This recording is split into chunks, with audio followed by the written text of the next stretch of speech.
Yeah, sure. Thank you for having me. Like you said, I'm Jessica Cruz with Relativity, the director of our amazing global talent acquisition and employer brand team.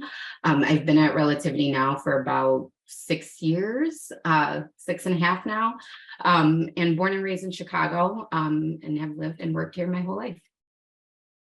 Excellent. Yeah. All right. Now I'm really excited to hear you speak. So I'm going to turn the stage over to you. But as we do that, don't forget, y'all, if you want to participate in the upcoming conversation, please feel free. You can add questions or comments into that chat. It's on the right-hand side of the screen. A couple of my Power to Fly colleagues, as well as myself, will be in there. So if you got questions, shout them out. We'd love to grab them from you. Thanks. Awesome. So yeah, I wanted to start with kind of what advice I would give for someone who is looking to step into a senior leadership position. So one of the first things I think that is very important is really to have self-awareness. It's really important to know kind of where your strengths are and where you have opportunities to learn and grow. And so for someone who's considering, going into a leadership role, I definitely think it's important to, think about what skills do you currently have that you're strong in that kind of align with leadership skills. And, sometimes companies outline what a good leader is for their organization. So I would definitely recommend referencing that, but identifying what skills you have and where you have gaps in terms of leadership, and then finding ways to work on them. So, raising your hand for projects maybe that are outside of your regular scope of work, or for myself, it was becoming a leader of our community resource group, to really be able to stretch my leadership skills, my communication skills, to build networks with our executives. So highly recommend, once you identify kind of where you need to grow, to step into a leadership role, to really be creative and find ways to practice those skills. And then from there, I would say it's also important to just build a strong network. Mentorship is really important. So if you have a mentor, great. If you don't, I would definitely suggest getting one, and having creating positive relationships with people that you work with, and people within your circle that you can go to for real feedback, and even for future partnerships. So those would be the things I would say kind of coming into a leadership role, we should really be thinking about.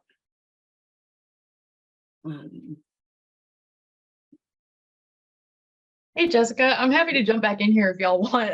I wanted to Yeah, make sure you weren't flying blind. Apologies if there's any no confusion worries. there.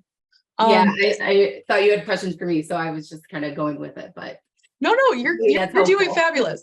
No, thank you for that. Apologies. I think the confusion was on my end, so apologies No there. I worries. didn't mean to give you a heart attack. Yeah. All right, so let's keep moving. You said you're on question 3, so that's the one we're talking about what challenges you faced when moving into a senior leadership role. So what was this like for you? Yeah, so definitely, my situation was a little unique because it wasn't a role that I had been preparing for.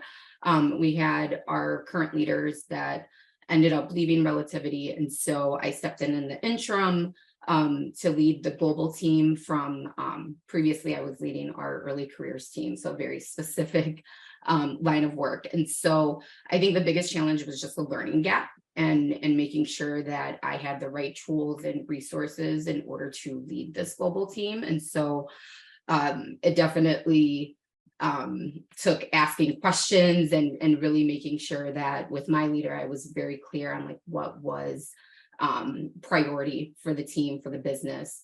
And so definitely that challenge of just kind of like stepping into a new role, figuring out kind of where do you begin first. It really just humbles you, and really forces you to ask questions. And, from there you kind of catch on. I would say one other kind of a challenge that I think was especially difficult for me is just I became a leader to my peers. And I'm someone that is, I really value my relationships that I build at work.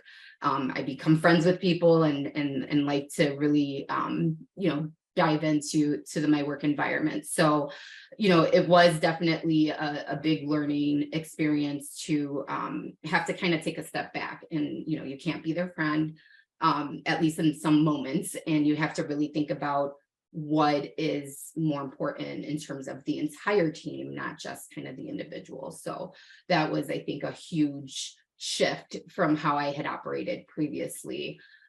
Stepping into that role, I would say probably the biggest challenge that I faced.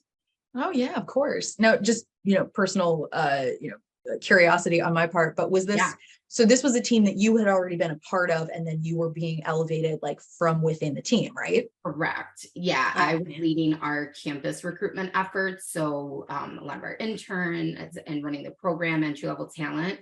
So kind of think about it as like a small piece of the pie to then being responsible for the entire pie. Yeah, of course. Now, when you made this move, obviously moving into a senior leadership role is different than having maybe like a mid-level manager position. Yeah. But from your experience, what do you think was the main difference there? Do you think it really was like the size of the group that you were managing, or do you think that there were different variables at play? Yeah, I mean, so definitely the size of the group was a big difference. I had two people reporting to me, to then I think at the time it was about 23. The other big shift was that we have a team in Poland. So this was a global team now, and then a couple of people that were remote. And yeah, actually this was post-COVID. So we were all working remotely. So kind of navigating that space in itself was a little tricky. But then also, I was very specialized in my area. I had been doing campus recruiting for a really long time. I think I was really good at it. And so, then having to kind of shift to say, I can't be the expert in everything. Mhm. So it was really important that I put the right leaders in place, as well as, ensuring that I'm still keeping in touch with the other team members, um, to understand what's going on, and where we can, make things better. Yeah, of course. All right. So let's talk about, I want to go back a little bit, Yeah. and talk about some of your advice for someone who is moving up into a leadership position. Is there anything that you really wish you had known going in? And are there things that you would have liked to have known, but basically learning the lesson was how it kind of stuck for you? So let's talk about the first one. What are some of the pieces of advice that you really wish you had gotten when you were starting into a leadership role? Yeah, that's a great question. I think the biggest thing was the importance of mentorship. It's interesting because, I'm the first to go to college in my family. And so I just kind of figured things out, but I never really had a formal mentor relationship. And, I'd been working with interns so long and stressing the importance of mentorship to them, but really wasn't taking that advice. And so, I was grateful or lucky enough to, have a boss that really supported my growth and, quickly helped me find a mentor kind of in the technical space. But I think the importance in just building your confidence, and really showing you a mirror sometimes, and really helping to push you further. I think mentorship is really important, and something I wish I had started earlier in the position, but really grateful that I kind of jumped on board.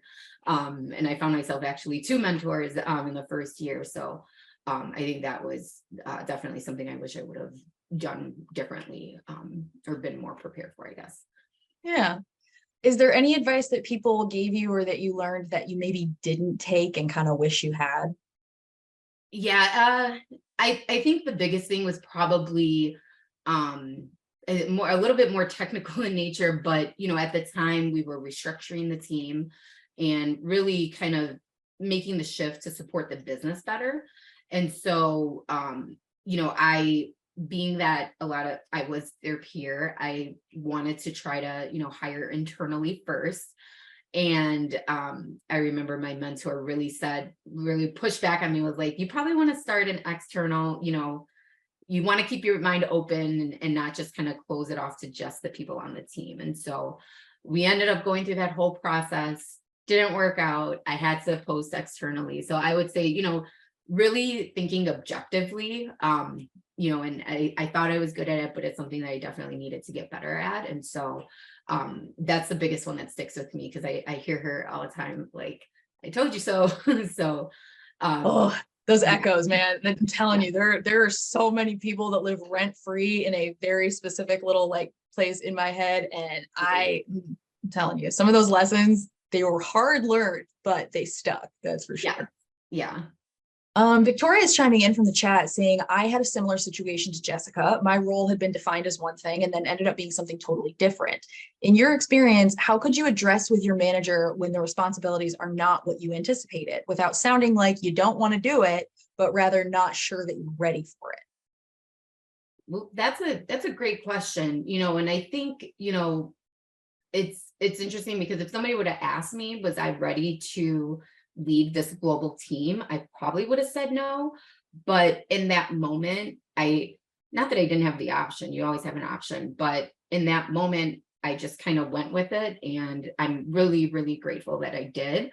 So I think first you really have to dig deep and think about, are you truly not ready for it? Or is it just a little intimidating, and you maybe, haven't tried something? So, I would think that's first and foremost, is understanding like what you want. And if it's not aligned with what you want, I think it's fair to have that honest conversation with your leader.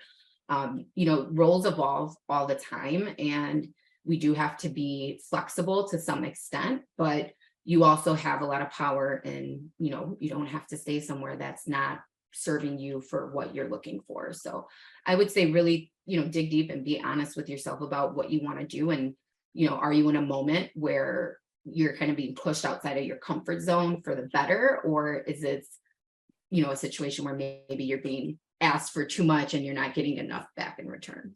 Yeah, absolutely. And y'all, like Victoria, this is something, granted, I'll talk about therapy all freaking day long, but like this is something I picked up in therapy. Even if you don't know how to say what you're trying to say, call out what you're not trying to say. So like, I think the specific phrase you had said was not without sounding like you don't want to do it. So you can even just say, hey, please don't think that I don't want to do this. I'm just a little nervous. Like, Yeah, call out what you're trying to do. It's okay. You don't have to have all of the language to know how to say these things artfully. You're trying to communicate, right? It's the basic of, I'm not sure that I'm ready for this. It's okay to say that. Because yeah, if your manager thinks that you are ready, they should be able to say, here's why I think you're ready for this, or here's how I'm going to support you while dear Lord, while you're ramping on, or while you're getting adjusted. I think it definitely is important to remember you don't have to know how to say it artfully to communicate the thought. So just as a pointer there. yeah. Okay, so the subject of this session obviously is stepping into leadership as your whole authentic self.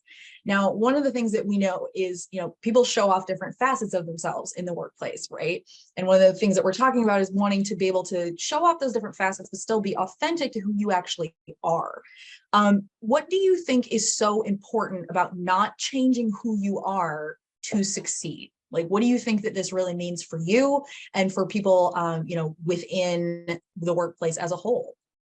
Yeah, no, it's a good question. And I thought about this a lot. For me, I'll date myself. I've, been in HR roles for about 20 years now. And when I first started, there were never leaders that looked like myself. And I, worked at big companies, not Relativity, but places where, microaggressions were daily and normal. And to some extent, I've had, leaders tell me that, when your hair is curly, it looks messy, or like Oh my the God. worst, right? Yes. And so, for me, I think, thank God we live in a much more inclusive world.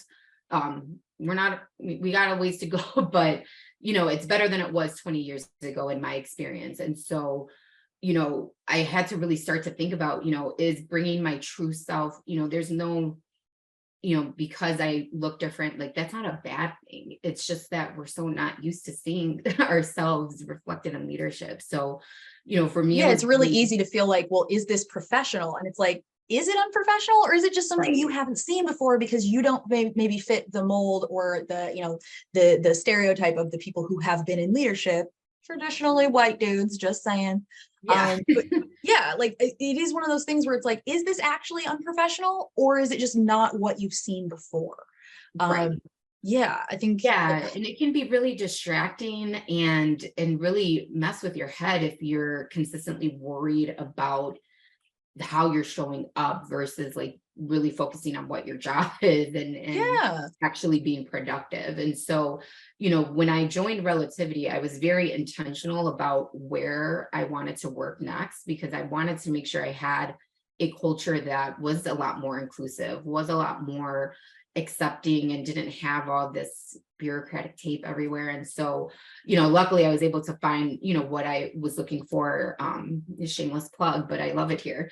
And you know, it was really important to me that I, you know, stay true to who I am. So, you know, I am a little bit emotional sometimes, or I do wear my emotions outwardly, and that's not a bad thing. It's really helped to build relationships, build trust with my team members, with other people in other departments that I can lean on for advice or feedback. So, um, you know, it takes time, and hopefully the environments that we're building now are more what's the right word, are more welcoming for people to not have to feel like they have to hide themselves. I will say there's something about tech too, like just being in a casual environment just kind of helps, like, okay, so you know, I can wear a t-shirt and it's okay that I'm not wearing a suit to do my job. And so I think that's also really empowering as a heck yeah.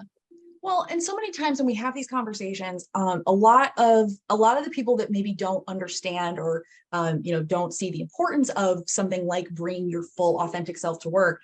Generally speaking, these are people who have never had to hide anything about themselves, and that's not an insult. Don't get me wrong. I don't want anybody to have to hide anything about Yeah, themselves, but these are, generally speaking, people who have never had to do this before, and so it's a group of people that don't understand the practical implications of that, right? Like, think about how many times a day you think about what shoes you wore to work.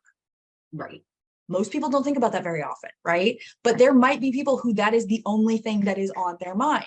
So, as we're looking at leadership and talking about the different ways this can look, it's not just seeing yourself like physically, like, visually reflected in the leadership. It is also seeing the leadership that you want to see, like quality leadership, or even just leadership that differs in some way from the way you've seen it done. There's Yep. nothing wrong with being emotional. Like, how dare you have emotions as a person on the Right. planet, right? Exactly. Yeah. I mean, like, we rebranded into anger into not an emotion. So like, let's leave that in the back. I like that a lot.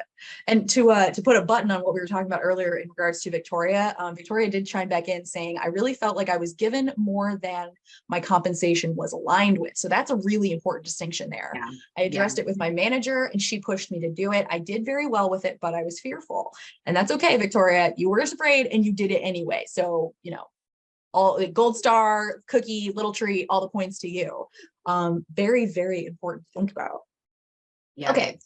As you have become more familiar with your leadership role, how do you continue to be a thought leader and to support your team? These are a lot of different hats to be wearing. Yeah. So how do you make that balance work? Yeah. And it's something that I'm definitely still working on. I don't have all the answers, but for me, I think continued work on communication. So, ensuring that I continue to check in with the team, that I continue to be present with them, that I'm delivering the right information to them at the right time for them to react to it and be able to go from there. That's really important. And then the other piece, and this kind of spills into how I am with my kids, but it's leading by example. And so, for me, that's, I want to be a top recruiting team that is at the forefront and that we're doing things that other people aren't doing. And so that means to continuously be learning. That means to build your network and go out there and talk to people and, understand kind of the climate that we're in. And so, I try to really make sure that I'm, pushing myself out of my comfort zone continuously as I lead the team so that, they can't they can't point back and say, oh, well, my leader's not doing it, so it's not, must not be that important. It's something that, I'm proud to say, I think everybody on my team right now is working on something outside of their regular duties. They're either taking some kind of training, or one of them signed up, wanted to work on their communications and public speaking, so they signed up to do training. So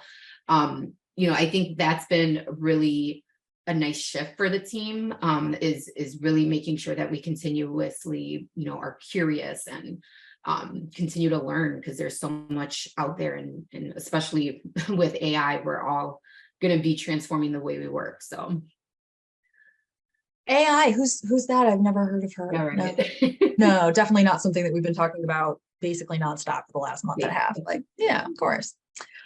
Okay, so let's talk about imposter syndrome. I think Yeah. this is something that affects a lot of people. No surprise there. Did you experience it when you moved into this role? Yes. So absolutely. Like I said, it was a big jump. And so, so one kind of nuance, I did have to interview for the role. So I was in the role and then had to interview for it. And so as I was preparing for it, I was definitely very overwhelmed. I'm like, this is a big leap. One, can I do this? But two, like, do people have faith that I can do this? And especially the team, because like I said, I really cared a lot about them. Especially when you're moving up in charge of people that you already have know and have worked with, right? Like that's a perception change that like you don't have a lot of control over. You can do your best, but you're at the mercy of how other people see you. Exactly. So I definitely, got in my head a little bit, probably more than I should have. But for me, once I started like preparing for that interview, I realized I'm like, okay, I've been working on these skills. I have put myself out there. I have been trying to kind of go in this direction. And so it really helped me kind of take ownership of this role. And then once I was in the role, and then had my mentors, that really helped a lot to build my own confidence, and not only like just learning everything that a leader needs to know to run a team, but to have an executive kind of share their own experiences with me, to say, and one of them gave me really good advice. She's like, are you doing the best that you can at the end of the day? And it was such a simple question. But I'm like, of course I am. I'm like, I'm working 12-hour days. I'm like logging in at night, and like, knee deep in spreadsheets. Like it was a lot of work that I put into it. And once I thought about it like that, like if I'm doing the best that I can, if my leaders don't see that, then, that's not necessarily something I can control, but what I can control is like what I'm putting into it. And so, that message and having those regular conversations with mentors really helped to kind of block that out. And now I'm at a point where, it definitely creeps in every now and then, but I am 100% more confident in how I operate with the team. And I do belong at the table. So, but yeah, it's definitely something I struggled with. I had people kind of inadvertently say I didn't deserve the role. And so, it is what it is, but I'm here and the team is happy and thriving. So we're good. I like this. Yeah. All right. I have a kind of off the cuff question here. As you are bringing your full self to work, in not only your role as, a team lead, or, as a director, have there been any surprises to you in some of the ways people have responded when you have brought your full self, when you have, flexed to different parts of yourself that maybe haven't been seen at the work, in the workplace before? Were there any surprises that you had about the ways people connected to you that maybe you didn't really think were going to be that important, or that much of a game changer? Yeah, maybe this might be a simple example, but we have like HR leadership meetings every week, and for a while I was definitely a lot more quiet and kind of was taking everything in, learning. And so as I started to speak up and even just kind of let myself be kind of let my guard down a little bit and started, reacting as I would, and making that joke instead of just kind of keeping it to myself, or, making a really strong, point of view. I was pleasantly surprised that my manager's like, do more of that. Like, that's why we want you here. We want your opinion. And so, that was, I think, really not surprising, but I guess to some extent, it was that positive reinforcement. I wasn't really expecting that. So I think that was definitely like a nice aha moment for me. Yeah, of course. Now, have you ever felt like, because you are in like a more visible position as, as a manager, or as since you're in leadership, do you ever feel like you are maybe having to share parts of yourself that you don't want to? Because this is one of the things that we talk about when we talk about being authentic and being authentically yourself. Not every person wants to share, right? Not every person wants to be fully seen in the workplace. Some people just like to go in, earn the paycheck, go home, and that's perfectly fine. But have there been times like that when you kind of felt like you had to share, you ended up sharing things that maybe you didn't want, or, have you seen a negative repercussion for yourself because of this? It's funny. I am really open and I like to share my feelings all the time. I think sometimes my husband's probably over it, but it's, I think it's who I am. I like to connect with people. And so there are times where maybe it does get a bit draining to be like on all the time. And I don't feel like I have to be, happy, perky all the time with my team. They, like I said, they know me, and even the newer members, we've built a good relationship. So, I do tend to be really honest. And sometimes if I'm really tired, I tell them I'm really tired, or if, I'm just like not having a good day, or, that's the beauty of leading a team, is like I think you mentioned this earlier, is that it's easy to like pick up tips that you've seen leaders do, but sometimes it's about being the leader that you wish you had. And so, I don't really want my team to have to hide who they are. I mean, and they don't have to. I try not to pry either. Like, I know not everybody's an open book, and that's okay too. So I try to meet people where they're at. And so for me, honestly, it's like I said, I really enjoy Relativity, and my team is amazing. So they accept, me for that. But yeah, I don't really feel like I have to hide or pull back. That's good. Yeah. I love it. We got a ton of people chiming in the chat. Carlin says, great advice, Jess. We all have a voice, use it to take up space. Simone also chimed in saying, silencing those voices and openly declaring that you belong is critically important for your psyche. And this is absolutely true. When we're talking about these things, like they feel small, right? They feel intangible, but like this has a huge impact on your, your overall outlook, not just how others see you, but like how you see yourself. So I think that's wonderful. Jessica, thank you so much. I mean, big thanks to Relativity for loaning you to us for a half hour. But thank you so much for joining us. It's been wonderful to get to talk to you. So thank you so much for sharing your journey and your expertise with us today. Yeah, no, thank you for having me and giving me an opportunity to share my story.